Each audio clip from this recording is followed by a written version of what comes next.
안녕하세요, 타마입니다. 오늘은 나카무라 겐지의 아무 이유 없이 불안할 때가 있다 라는 책 가운데서 불안감을 피하지 않고 마음의 평정을 찾는 법이라는 글을 함께 생각해 봅니다.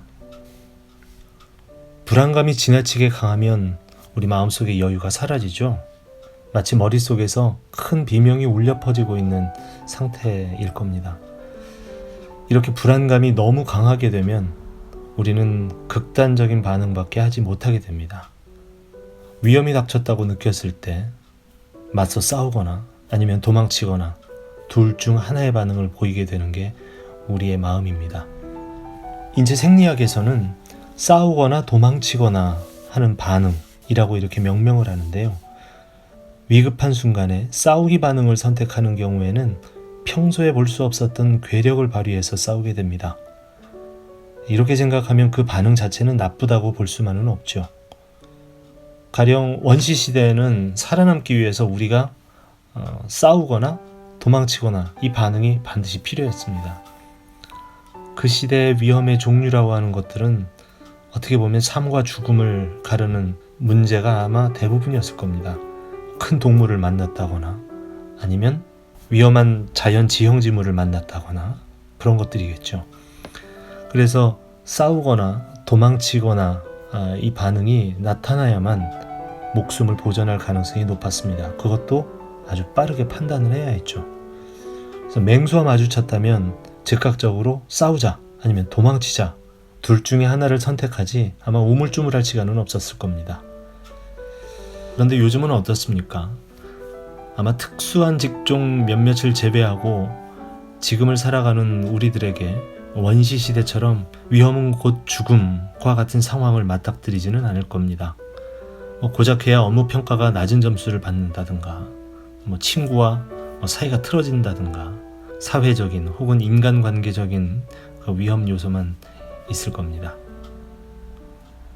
그런데 문제는 생명에 이렇게 위협을 느끼지 않는 상황에서도 스트레스를 받게 되면 싸우거나 도망치거나 이 반응 스위치가 켜진다는 겁니다. 생사가 걸린 절박한 상황이 아닐 때 싸우거나 도망치거나 하는 그 반응 스위치가 켜지게 되면 우리는 상황에 유연하게 대응할 수가 없게 됩니다. 싸우자, 도망치자 이와 같은 극단적인 반응은 사회생활을 할 때 오히려 굉장히 우리를 경직시키고 또 그로 인해서 역효과를 내게 될 경우가 많습니다. 예를 들어서 직장 상사가 평소와 다름없는 말투로 작성한 보고서의 부족한 부분을 지적을 했는데 저를 바보 취급하지 마세요 라고 고함을 치거나 또 반대로 너무나 소극적인 태도로 정말 나는 무능해 라고 좌절하면서 아무것도 하지 못하는 경우가 있을 수 있겠죠. 어떻게 보면 이런 것도 좀 극단적인 반응이라고 할 수 있습니다. 보기에도 좀 반응이 좀 과하다는 생각이 들죠. 이렇게 과하게 보이는 반응들이 사람들과 여기서는 이제 상사가 되겠죠. 인간관계를 악화시키게 되고 직장에서의 어떤 일의 효율이나 업무 성과도 크게 떨어뜨릴 겁니다.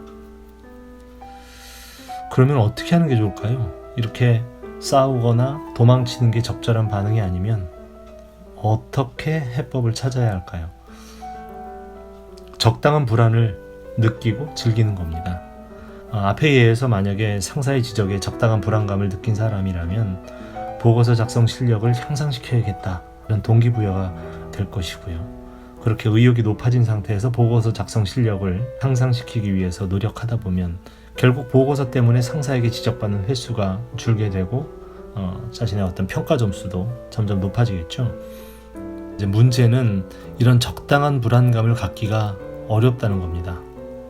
우리들은 보통 무슨 일이 있으면 극도의 불안감을 느낄 때가 많습니다. 그래서 그 결과로 화내는 상사가 미운 나머지 싸우려 들거나 반대로 자신을 자책하거나 도망치려는 그런 경향이 있기 때문입니다. 더 문제는 싸우려는 사람이나 도망치려는 사람이나 자신이 왜 그런 반응을 보이는지 의문을 갖지 않는다는 겁니다.